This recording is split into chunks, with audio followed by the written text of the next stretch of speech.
কি মুরব্বীরা বলতো ওর তার ছেঁড়া। আসলেই তারটা ছেঁড়া। তারটা মানে কোন তারটা ছেঁড়া? ওই যে নিউরো যে সার্কিটের কানেকশনটা ওইটা অফ। আমাদের বাংলাদেশে অনেক ছেলেপেলে আপনার যারা চাকরি-বাকরি করছে এরা না জানে না যে তার কোন স্কিলটা শেখা দরকার। they don't know। আমাকে অনেকে কোয়েশ্চেন করে, "স্যার এইটা কি করব ট্রেনিংটা?" আমি বলি, "কেন করবা?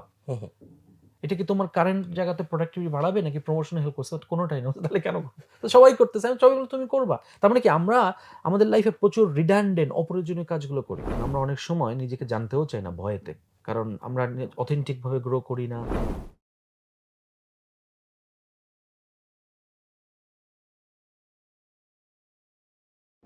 প্রিয় দর্শক আসসালামু আলাইকুম। স্বাগত জানাচ্ছি গল্পগ্রাফির নতুন পর্বে।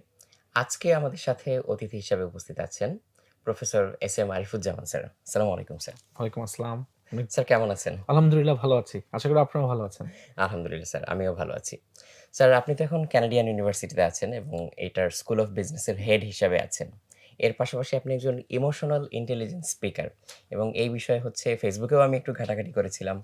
আপনার প্রচুর লেখা আছে এখানে, এই বিষয়ে প্রচুর কাজ করছেন। সো আমি শুরুটা করতে চাই হচ্ছে এখন ফেসবুকেই ট্রেন্ডিং একটা মানে ভাইরাল একটা হচ্ছে কোট দিয়ে যে একজন অপরাধী ও অপরাধ করার পরে বলছে যে অপরাধ করার সময় ওর হচ্ছে আবেগ কাজ করছিল, বিবেক কাজ করে নাই। সো এই যে আবেগ এবং বিবেকের মাঝখানে যে টানাপোড়েন, এইখানে ইমোশনাল ইন্টেলিজেন্সের আসলে ভূমিকাটা কোথায়? এইটা দিয়ে যদি আমরা আজকে আলোচনা স্টার্ট আ করি। খুবই দারুণ একটা প্রশ্ন আমি মনে করছি এবং আমার কাছে খুবই ভালো লেগেছে যে ইমোশনাল ইন্টেলিজেন্সটা বোঝার জন্য এর থেকে মনে হয় আর ভালো এক্সাম্পল হতে পারে না যে আবেগ আর বিবেকের এই সমন্বয়টার কাজই করে ইমোশনাল ইন্টেলিজেন্স। আমাদের ব্রেনে আসলে ৩ টা পার্ট থাকে। একটা পার্ট হচ্ছে বেসিক ব্রেন, মাঝখানের পার্টটা হচ্ছে ইমোশনাল পার্ট যেটা হচ্ছে ইমোশনালি কাজ করে। আর 3rd পার্টটা হচ্ছে নিওকর্টেক্স। এখন আনফরচুনেটলি আমরা যখনই কোনো সিচুয়েশনের মুখোমুখি হই, হুম, হুম। এই ৩ টা স্তর পার হয়ে যায়। সো আমি যদি নরমাল সিচুয়েশন থাকে কি হচ্ছে? এই ৩ টা সিচুয়েশন খুব নরমালি চলে গেল। আমি রেশনাল নিওকর্টেক্স দিয়ে ডিসিশনটা নিতে পারলাম। হুম, কিন্তু যখন আমি under pressurized situation or something goes wrong তখন কি হয়? আমি স্ট্রেসড হয়ে যাই। স্ট্রেসড হয়ে যাওয়ার ফলে ইনফরমেশনটা ঠিকই বেসিক ব্রেইন দিয়ে যাচ্ছে, ইমোশনাল ব্রেইনে যেয়ে আটকে গেল। ওই যে আর যেতে পারল না। ইমোশনাল ইন্টেলিজেন্স মানে হচ্ছে এটার একটা সমন্বয় থাকবে। তো আমরা যে অনেক সময় মজা করে বলি যে কেউ যখন উইয়ার্ড বিহেভিয়ার করে হুম, যেটা সোশ্যালি অ্যাকসেপ্টেবল না বা খারাপ, আমরা একসময় বলতাম কি মুরব্বীরা বলতো ওর তার ছেঁড়া। হুম। আসলেই তারটা ছেঁড়া। তারটা মানে কোন তারটা ছেঁড়া? ওই যে নিউরো যে সার্কিটের কানেকশনটা ওইটা অফ। আর যার ইমোশনাল ইন্টেলিজেন্স ভালো সে কিন্তু প্রেশারাইজ সিচুয়েশনেও within a very short time he can become calm, cool and ইনফরমেশনটাকে নিওকর্টেক্সে যেতে দিবে। আমরা যেমন হচ্ছে এ আপনার উদাহরণটা টেনেই বলি যে মুরুব্বিরা বলত যে তার ছেঁড়া। তার মানে হচ্ছে ইমোশনকে খুব একটা হ্যান্ডেল করতে পারে না। সো ইমোশনাল স্টেটে তখন হচ্ছে দেখা যায় যে মানুষের অনেক সময় হচ্ছে বিচার বুদ্ধি কাজ করে না বা আবেগকে আমরা আসলে হচ্ছে ইন্টেলিজেন্সের বিপরীতে অনেক সময় দাঁড় করাই। যে অনেক বেশি আবেগী সে হয়তো চিন্তা করে ডিসিশন নেয় না এরকম। যে আ অনেক সময় আমরা বলি যে ছেলেটা অনেক রাগী বা মেয়েটা অনেক রাগী বা ও অনেক অভিমানী। সো তখন হুটহাট একটা কিছু করে ফেলে। সো সেই জায়গায় ইমোশনাল ইন্টেলিজেন্স এইটার তাহলে হচ্ছে গুরুত্বটা কোথায়? ব্রেকডাউনটা কি? আর এটাকে কিভাবে হচ্ছে একটা মানুষের মধ্যে ইনস্টিল করা যায়?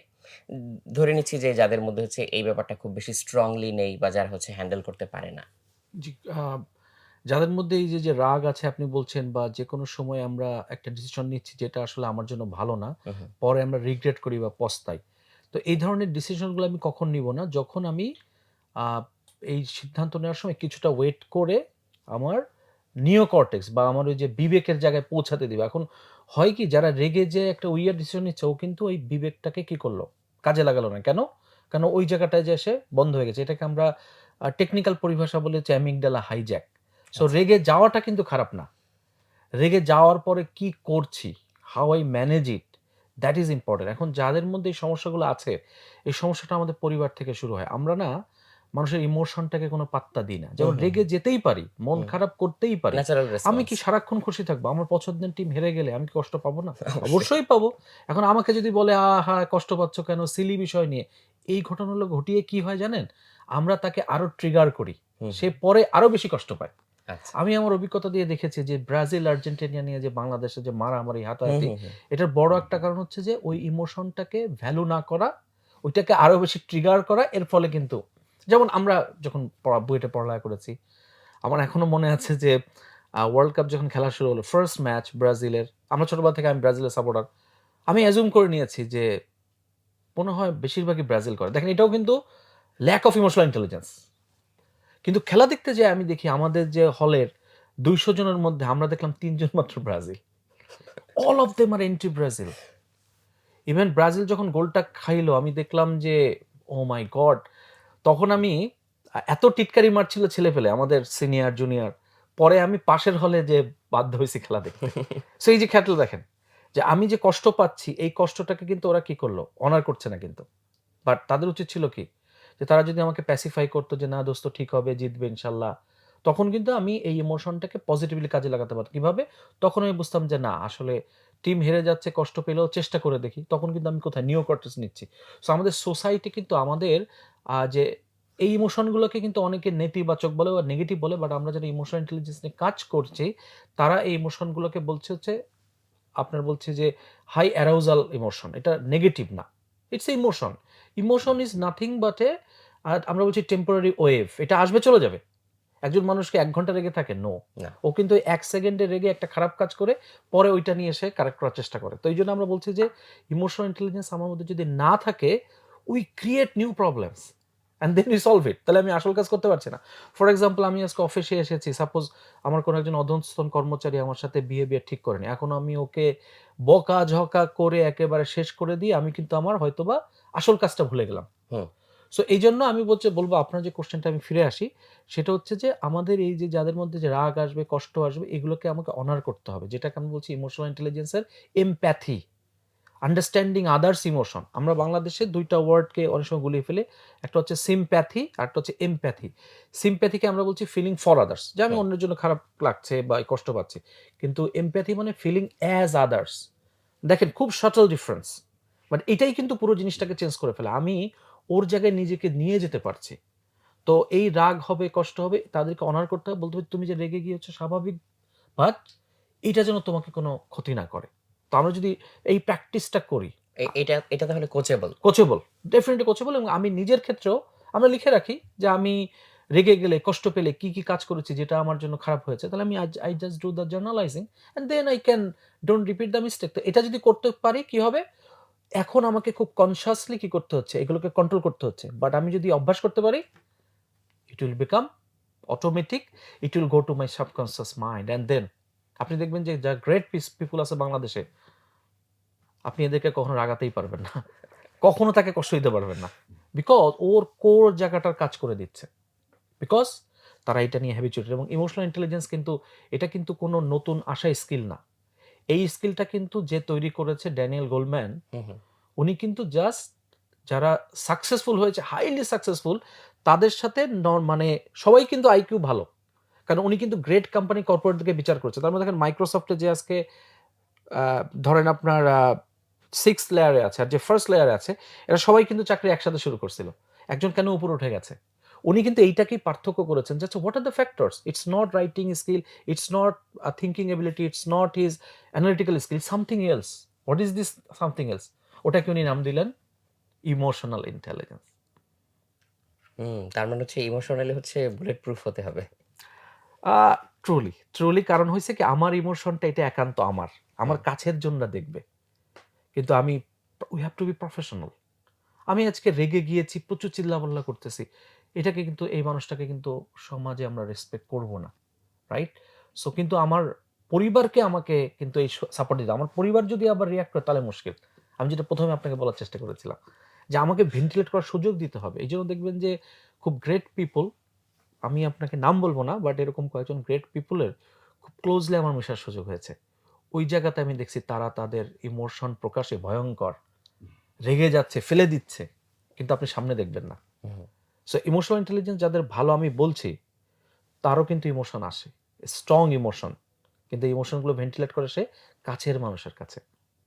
তার মানে তো মানে এই জার্নিটা শুরু হয় আসলে অনেক আগে থেকে। মানে কাইন্ড অফ ধরতে গেলে হচ্ছে বাচ্চাকাল থেকে আপব্রিঙ্গিং, তারপর হচ্ছে সোশ্যাল যে এনভায়রনমেন্ট সবকিছুই এর উপরে আসলে কিছু না কিছু প্রভাব ফেলে। এটা একেবারে জন্মের দিন থেকে শুরু হয় এবং হুম, গুড নিউজ শেয়ার করি সবার সাথে আজকে আপনাদের রকমারির মাধ্যমে যে আইকিউ হচ্ছে সাধারণত ডিপেন্ডস করে আপনার জেনেটিক্স, কান্ট্রি অনেক ফ্যাক্টরের হুম, উপর হুম, যেটা বর্ন। হুম, হুম, আপনি জন্মের পরে খুব একটা এটাকে নিয়ে করতে পারবেন না আসলে। যেমন আমাদের বাংলাদেশীদের গড় আইকিউ অনেক কম।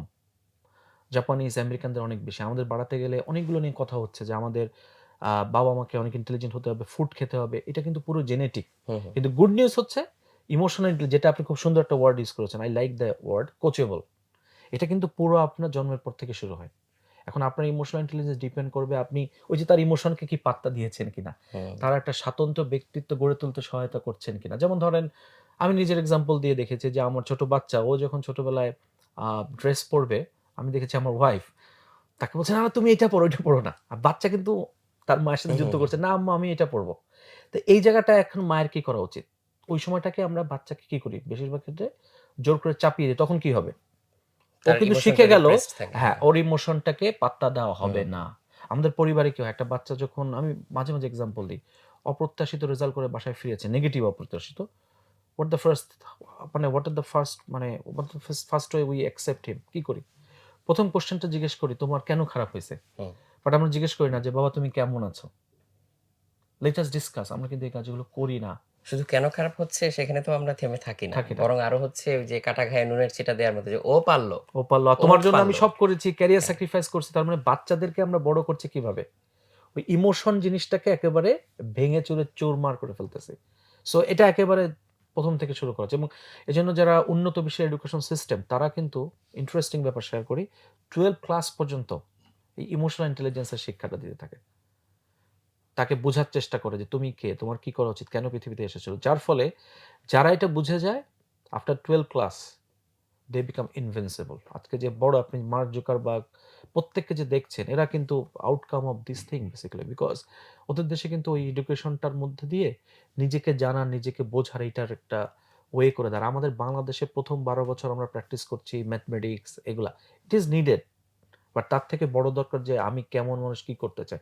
So emotional intelligence basically will help you to find out this one. Sir আপনার এখানে এই ইন্টারেস্টটা গ্রো করলো কিভাবে? বিকজ এইমাত্রই যেটা বললেন যে বাংলাদেশের এডুকেশন সিস্টেমে এই জিনিসটা হচ্ছে লার্জলি মিসিং। ইভেন শুধু হচ্ছে ওই ১ম ১২ বছরে না, তারপরে ভার্সিটিতে গেলেও আমরা হচ্ছে এমন অনেক ফ্যাকাল্টিকে পেয়েছি যারা হচ্ছে হয়তো মানে স্টুডেন্টদের সাথে খুব মানে দূরতম ভাবেও কানেক্টেড না। শুধু হয়তো ক্লাসে আসেন যান, হয়তো খুব একটা অল্প কিছু কথা বলেন, পরীক্ষা-টরীক্ষা নেন, এই পর্যন্তই। আবার তার অপোজিটেও অনেক ফ্যাকাল্টিকে দেখেছি যারা অনেক স্টুডেন্টদের সাথে ক্লোজলি মেশেন। আসলে তাদের প্রবলেমগুলো বুঝার চেষ্টা করেন।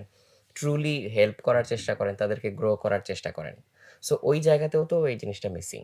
সো আপনি তো sir BUET CSC graduate. So ওইখানেও হচ্ছে এরকম একটা এনভায়রনমেন্ট নিশ্চয়ই দেখেছেন।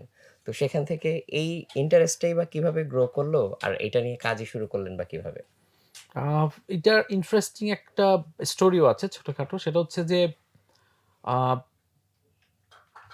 আমি যখন ইংলিশ অলিম্পিয়াড একটা প্ল্যাটফর্ম আছে ওখানে আমি একজন অ্যাডভাইজার, ১ম অ্যাডভাইজার ওখানে। সো আমরা যেটা করতাম ২০১৭ সালের দিকে আমরা বাংলাদেশের বিভিন্ন জেলাতে যেয়ে আমরা ইন্টারন্যাশনাল সেমিনার অন কমিউনিকেশনস করতাম। হুম, হুম।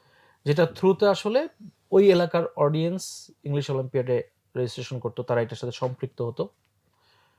সো আমি যেহেতু ১ম এ অ্যাডভাইজার এবং ওনার ফাউন্ডার আমান ভাইয়ের সাথে কাজ করতাম। তো আমি দেখতাম যে ওই ট্রেনিং গুলাতে বা কমিউনিকেশন সেমিনার গুলাতে উনি ৩-৪ জন স্পিকার আনতেন যারা বিভিন্ন ভালো, ভালো জিনিস শেয়ার করতেন। যেমন একটা হচ্ছে communication, how to talk, how to walk.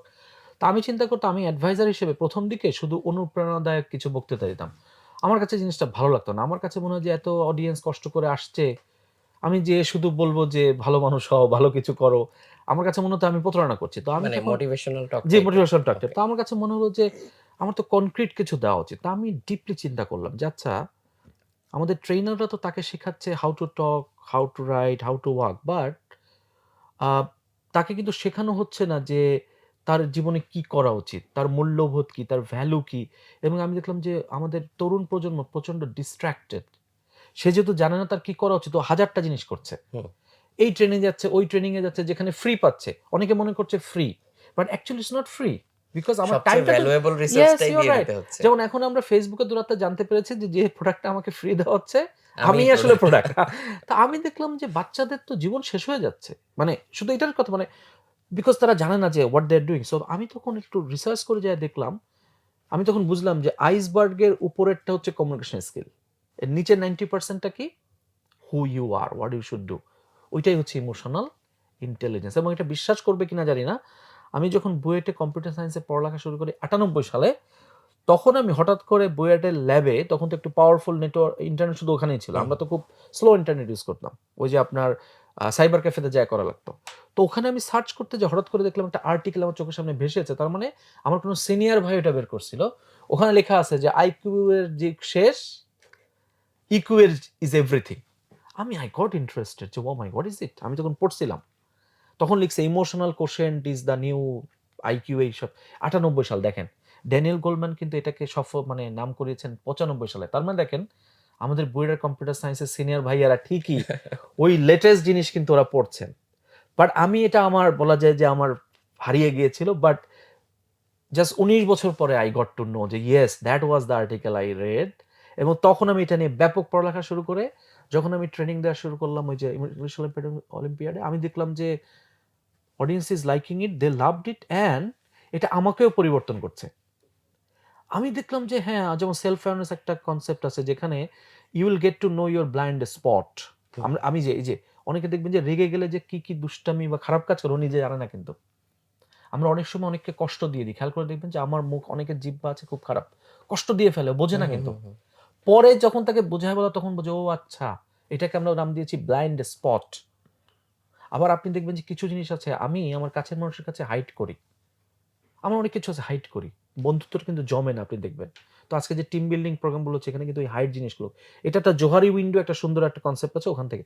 তো আমি না আমার নিজেকেও পরিবর্তন করা শুরু করলাম। প্লাস ইমোশনাল ইন্টেলিজেন্স আমি যত পড়লাম আমার এমপ্যাথিটা আমাকে খুবই ভাবালো যে আচ্ছা তাই তো, always I mostly focus on my self, but I need to focus on others, because আমি যখন উপরে উঠতে থাকবো it's not about what I am doing, it's not about what others are doing with my help. Because আমি leader হিসেবে আমি 500 জন লোক নিয়ে কাজ করব, আমি নিজে একা একা উঠে গেলাম, আমার 500 জন থাকলো নর্মাল, তাহলে তো হবে না। বাট আমি যদি ওদেরকে একটু একটু ইমপ্রুভ করতে পারি কি হবে, ম্যাসিভ সাকসেস। স্টিভ বালমার মাইক্রোসফটের উনি একটা কথা বলেছেন, আই স্টিল রিমেম্বার, যে we don't produce the great product, we produce great employee, they produce the great product. So আমি তখন আস্তে আস্তে শিখলাম, আমার এত ভালো লাগলো, এইভাবে আমার আসা শুরু। তো এখানে একটা ছোট্ট মজার গল্প বলি। আমি ইমোশনাল ইন্টেলিজেন্স এতটা প্যাশনেট, আমার ওয়াইফের সাথে ডিসকাস করতাম, আলোচনা করতাম, বিকজ এটা আমার জন্য একটা মানে এক্সাইটিং জিনিস। তো আমার বাচ্চা তখন, ওর বয়স 5, ও তখন একদিন আমার জিজ্ঞেস করছে যে, ওর নাম আদিয়ান, বলছে বাবা তুমি যে ইমোশনাল ইন্টেলিজেন্স পড়াও এটা কি আসলে? তা আমি ওকে বললাম বাবা তুমি বলো তো কি মনে হয়, বিকজ আমি চাই আমার বাচ্চাকে একটু আধুনিকভাবে বড় করার জন্য। তো অনেকক্ষণ চিন্তা করে বলছে এটা হচ্ছে বুদ্ধির দুঃখ। তা আমি বললাম যে ইন্টেলিজেন্সের বাংলা ঠিকই করছে, ইমোশনটাকে কি নাম দিয়েছে? দুঃখ। কেন? কারণ আমার ওয়াইফ খুব ইমোশনাল লেডি, তো এই জন্য তার পরিবারের লোকজন তাকে বলতো আরে তুই খুব ইমোশনাল। তো এটা আমার বাচ্চা শুনে বুঝছে যে ইমোশন খারাপ। তখন আমি বললাম যে বাবা ইমোশন ইজ নট দুঃখ, এটা খারাপ জিনিস না। তুমি এবং তোমার মম তোমরা খুব কুইকলি রিঅ্যাক্ট করো, তার মানে কি ইমোশনটা শো করছো, যার ফলে আমার জন্য সুবিধা হয় তোমাদেরকে বোঝার, then I can take care of you more. তখন বলছো এটা তো খুব ভালো জিনিস, ভালো জিনিস শেখো। তখন I got more inspiration. So ওইভাবেই আমার বলবো যে যাত্রাটা শুরু আর কি। স্যার আপনি তো কর্পোরেট ট্রেনিং করান, যেটা আপনার কথায় উঠে আসলো। এই কর্পোরেট ট্রেনিংটা আসলে কাদের দরকার? মানে যাদের দরকার তারা কিভাবে বুঝবে যে তাদের দরকার? কারণ যদি সেই নিডটা ফিল করে তখন আসবে যে হ্যাঁ, আমাদের ট্রেনিংটা দরকার। সো এইটা কিভাবে আইডেন্টিফাই করা যায়? পয়েন্টার গুলা কি, কি বা মেট্রিক গুলা কি, কি? চমৎকার প্রশ্ন করেছেন। এটার সাথে কিছুটা কানেক্ট করা যে কাইজেনের সাথে। হুম, কাইজেন মানে যেটা বলছি যে স্মল ইমপ্রুভমেন্ট আপনাকে কিন্তু অনেক দূরে নিয়ে যাবে না। এবং বিল গেটস খুব সুন্দর বলেছে যে আমরা বর্তমান সময়ে দ্বারা অনেক বড় কিছু করতে চাই, কিন্তু লং টার্মে যা দেখা যায় তেমন কিছু করতে পারিনি। কেন? ওই যে বড় স্টেপ দিব বলে ছোট স্টেপ আর দেই না। হুম, তো ইমোশনাল ইন্টেলিজেন্স আসলে আমার কি করবে? আমি একটা হিউম্যান বিং হিসেবে আমার প্রত্যেকটা জায়গায় there is a room for improvement. আমি কোন শার্ট পরবো, কিভাবে কথা বলবো, কোন জায়গায়। তার মানে কি? Have a full control of yourself. তো আপনি দেখেন আমি যখনই একটা ইন্টারেকশন করতে যাচ্ছি, আমি আমাকে নিয়ে যাচ্ছি। আমাকে কি আমি ঠিকভাবে প্রেজেন্ট করছি? আমি কি ঠিকভাবে ঠিক কথাটা বলতে পারছি? আমার বস আমাকে যখন একটা সমালোচনা করছে, ওইটাকে আমি কিভাবে নিচ্ছি? এটার সাথে প্রোঅ্যাক্টিভিটির একটা কানেকশন আছে। সো কাদের জন্য দরকার? আমি মনে করি এটা বাংলাদেশের সবার জন্য দরকার। এবং বিকজ আ এই ইমোশনাল ইন্টেলিজেন্স হচ্ছে একটা চাবিকাঠি বলা যায়, যে যেটা আপনার ভালো থাকলে আপনি তরতর করে আস্তে, আস্তে উপরে উঠে যেতে পারবেন। এবং আপনার কোন স্কিলটা শেখা দরকার। যেমন আমাদের বাংলাদেশে অনেক ছেলেপেলে আপনার যারা চাকরি-বাকরি করছে এরা না জানে না যে তার কোন স্কিলটা শেখা দরকার। they don't know। আমাকে অনেকে কোয়েশ্চেন করে, "স্যার এইটা কি করব ট্রেনিংটা?" আমি বলি, "কেন করবা?" হুম, হুম। এটা কি তোমার কারেন্ট জায়গাতে প্রোডাক্টিভিটি বাড়াবে নাকি প্রমোশনে হেল্প করছে? কোনোটাই না। তাহলে কেন করবে? তো সবাই করতেছে, আমি সবাই বলে তুমি করবা। তার মানে কি আমরা আমাদের লাইফে প্রচুর রিডান্ডেন্ট অপ্রয়োজনীয় কাজগুলো করি। তো তার জন্য দরকার যে শুধু নেসেসারি জিনিসে থাকবে এবং তার প্যাশন হবিকে নিয়ে আগায় যাবে। তার মানে কি it is needed for each and every individual. আমার দরকার আছে কিনা বোঝার জন্য যদি বলতে চাই, খুব সিম্পল, যে আমি কি নিজেকে পার্সোনালি ডেভেলপ করতে পারছি কিনা। যেমন আমরা না আমাদের র্যাঙ্কের ডেভেলপড হয়। আপনি দেখবেন যে বাংলাদেশের প্রচুর সিইও আছে, তার চিন্তা ভাবনা বিহেভিয়ার একেবারে ফার্স্ট লেভেলের এমপ্লয়ের মতো। তাহলে কিন্তু সে সামহাউ পলিটিক্স করে সিইও হয়েছে, অরিজিনাল তো সিইও হয়নি। সো আজকে আমার পার্সোনাল ডেভেলপমেন্ট হচ্ছে কিনা আমাকে এটা আইডেন্টিফাই, যেমন আমার যদি কথা চিন্তা করেন, আমি তো টিচিং করতেছি বাংলাদেশে 20 বছর পরে। বাংলাদেশে ম্যাক্সিমাম টিচার আপনার প্রমোশন পেয়ে যাচ্ছে কিন্তু দেখবেন যে তার পার্সোনাল লেভেলে পরিবর্তন নাই। 20 বছর 50 বছর পরেও সে বাসায় যেয়ে গালি দিচ্ছে বউকে, এই এটা করো না কেন। তার মানে কি তার পার্সোনাল ডেভেলপ কিন্তু হচ্ছে না। তো যার পার্সোনাল ডেভেলপ মনে করছে যে হচ্ছে না, গ্রোথটা থেমে গেছে, তার জন্য এটা দরকার। আর আমরা বেশিরভাগ সময় না আউটপুট ওরিয়েন্টেড চিন্তা করি, আমি এটা পেতে চাই, কিন্তু আমরা কখনো ইনপুটটা নিয়ে চিন্তা করি না। আমি যদি ইনপুট নিয়ে চিন্তা করি আমার লাইফটা হবে অনেক স্ট্রেস ফ্রি, বিকজ আমি ইনপুটের উপর আগাতে থাকলে আউটপুট অটোমেটিক্যালি, যেটা ওই যে আপনার 3 ইডিয়টসে বলছিল আমির খানের মুখ দিয়ে, যে সাকসেসের পিছনে দৌড়ানো যাবে না, এক্সিলেন্সের পিছনে ভাগতে হবে। সো যারা তাদের লাইফে এক্সিলেন্স করতে চায়, তাদের লাইক স্কিল ডেভেলপ করতে চায়, নতুন তো স্কিল শিখতে চায়, কার জন্য দরকার? যার স্কিল শিখতে ভালো লাগে না তার দরকার। যেমন ইমোশনাল ইন্টেলিজেন্স আপনার কি করবে? আপনার মানুষটাকে তরুণ করে দেবে ইন টার্মস অফ থিংকিং। তখন আপনার কাজ করতে ভালো লাগবে, শিখতে ভালো লাগবে। সো যাদের মধ্যে এই ডেফিসিয়েন্সি গুলো আছে, প্লাস যার মধ্যে লিসেনিং সমস্যা আছে, তার জন্য ইমোশনাল ইন্টেলিজেন্স দরকার আছে।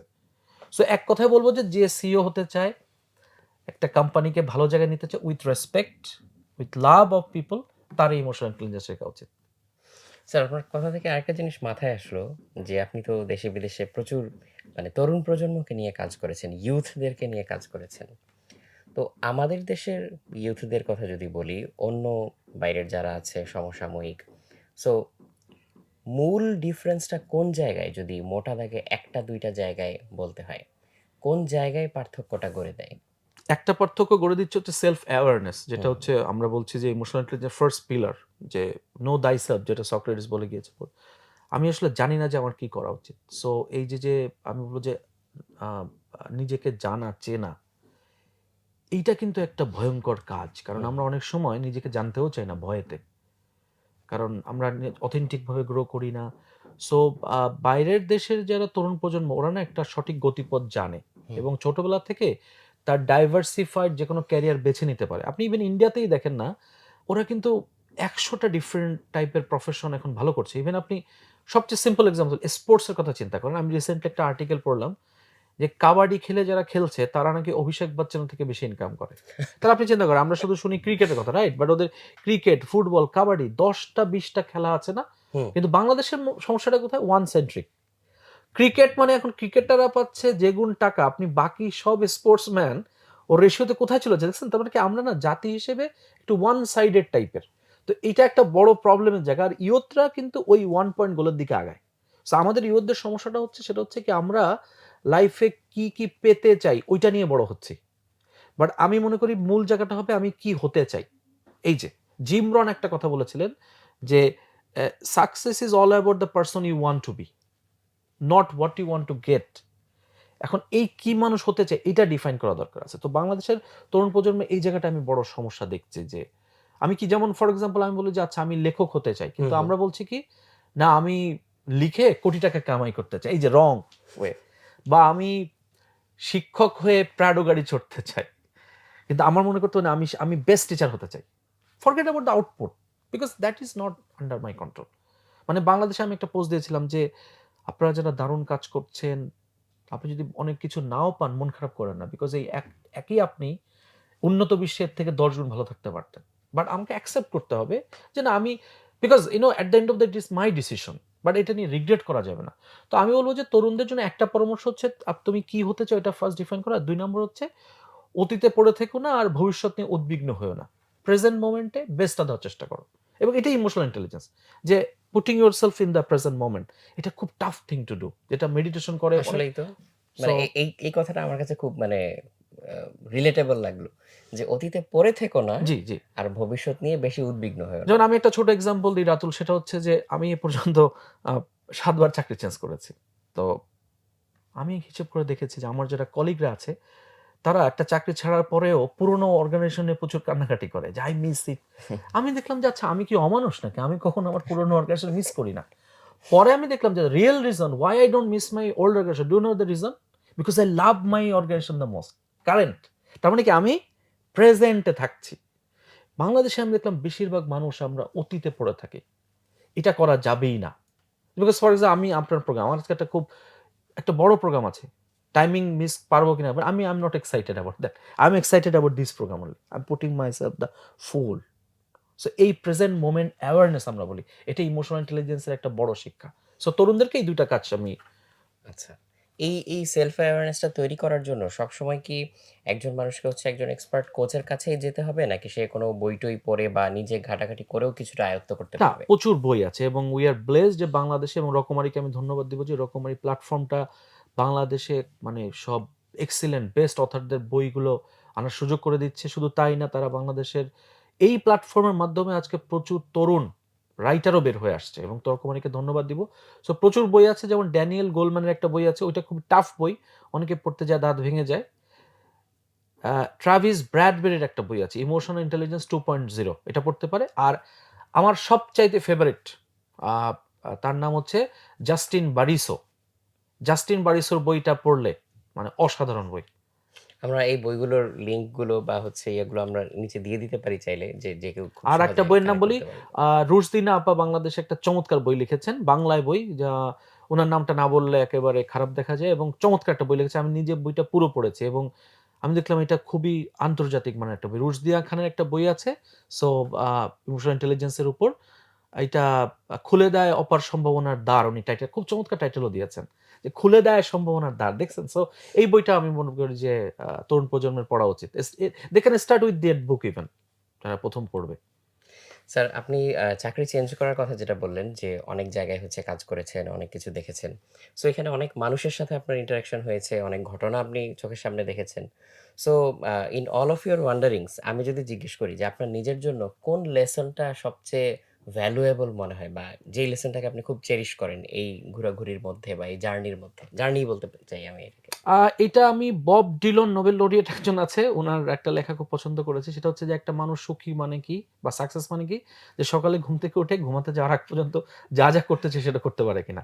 সো আমার যেটা আ ভাল লেগেছে যে আমি আমার ক্যারিয়ারে খুব পজিটিভলি কাজ করার চেষ্টা করেছি, সৎ থাকতে চেয়েছি এবং এই কারণে আমার ২০ বছরটা পুরোটাই আমি উপভোগ করেছি। সো আমি সবাইকে বলব যে আমরা আমার নিজের কাজটা নিয়ে ফোকাস করি। আর ignore or even don't think about মানে like all others people are thinking. কারণ বাংলাদেশে ওই যে আপনার ঘোড়ার গল্প তো আপনি জানেন যে হাসব্যান্ড ওয়াইফ একটা ঘোড়া নিয়ে হেঁটে যাচ্ছে, বলতেছে যে কি বোকা, মানে ঘোড়া থাকতে হেঁটে হ্যাঁ, যাচ্ছে। মানে ওরা যা করতে চাচ্ছে সবাই ক্রিটিসাইজ করছে। সো হ্যাঁ। আমি মনে করি যে ইগনোর করা উচিত। যেমন সাকিব আল হাসান এইজন্য আমার খুব ফেভারিট একজন পারসন, যে উনাকে জিজ্ঞেস করছে যে, "আপনাকে নিয়ে সবাই ট্রল করে, ভালো খেললে আপনাকে নিয়ে এই করে, এই করে।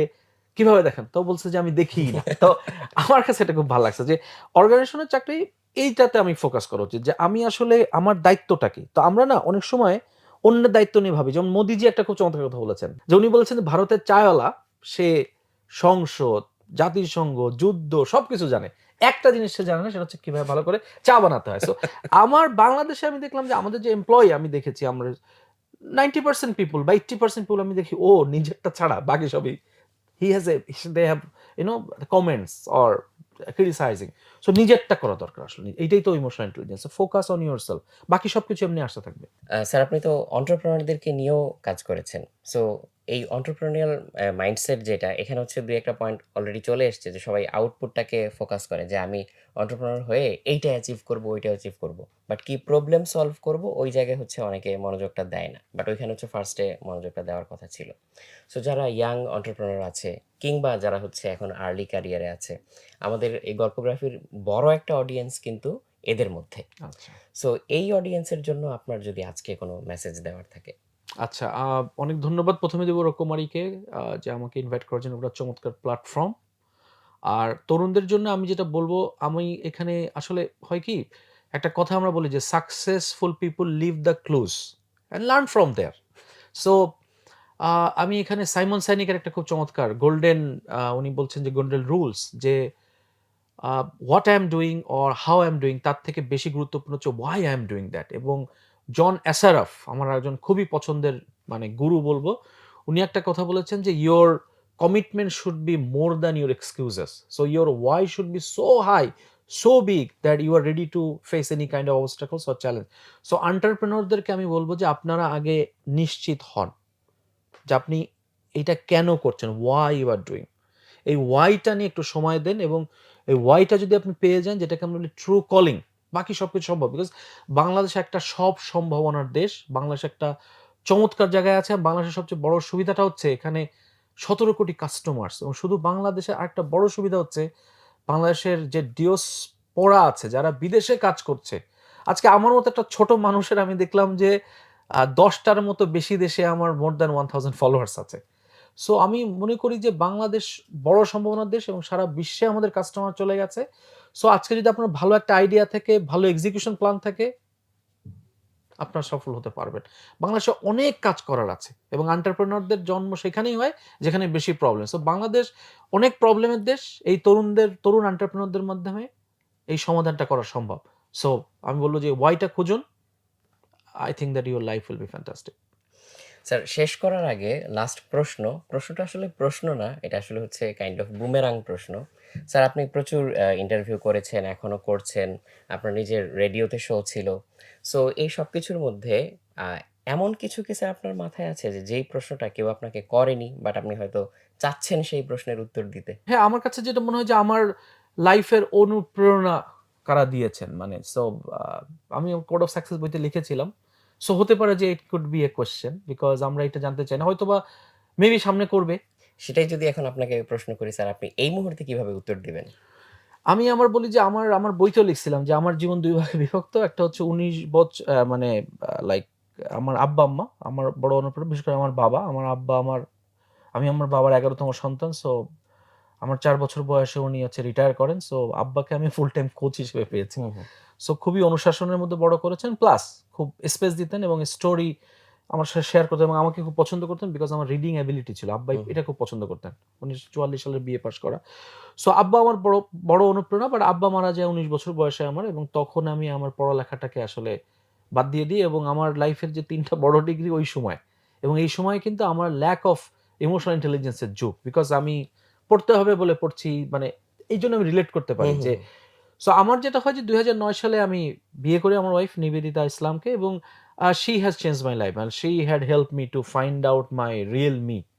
এবং এর ফলশ্রুতিতে ২ বছর পরে আমার বাচ্চা হয়, বড় বাচ্চা আদিয়ান এবং আদিয়ান আসার পরে আমি আমার ওই যে সেই উনি আব্বা মরে যাওয়ার আগের যে লাইফটা I got my life back এবং আমার বড় ছেলে আর তো এইজন্য ওকে আমি মনে করি যে আমার বাবার ছায়া আছে। আর লাকিলি আমার ২০১৮ সালে আমার ছোট সন্তান আসে এবং আমার কাছে মনে হয় যে he is exact copy of my father. So এই যে এই কয়জন মানুষ আমার আসলে অনুপ্রেরণা এবং আমি যত কাজই করি আমি যেমন আমার ফ্যামিলি লাইফকে খুব প্রায়োরিটি দিই, ব্যালেন্স করি। কারণ আমি বলি যে আমার অফিসে আমি বলি যে আমার চাকরি চলে গেলে চাকরি পাবো। কিন্তু বউ বাচ্চা চলে গেলে তার পাবো না। সো আমার কাছে মনে হয় রিলেশনশিপটা হচ্ছে আমার একটা অনুপ্রেরণা। সো এই যে শক্তিশালী কয়েকটা রিলেশনশিপ এটা খুব অনুপ্রেরণা দেয় আমাকে আসলে। আমার কাছে যে জিনিসটা খুব চমৎকার লাগলো স্যার, যে আপনি এই জিনিসগুলো সম্পর্কে এতটাই ক্লিয়ার এবং অ্যাওয়্যার, যার কারণে হচ্ছে কতক্ষণ হবে? হয়তো ১ মিনিটও হবে না।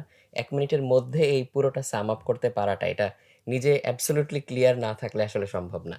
এবং আমার মনে হয় এখান থেকেও আমরা একটা লেসন নিতে পারি, আসলে একটা জিনিস লার্ন করতে পারি। Thank you so much sir, আজকে আমাদেরকে এই টাইমটুকু দেওয়ার জন্য। আমরা এক্সট্রিমলি গ্রেটফুল আপনাকে আমাদের সাথে পেয়েছি।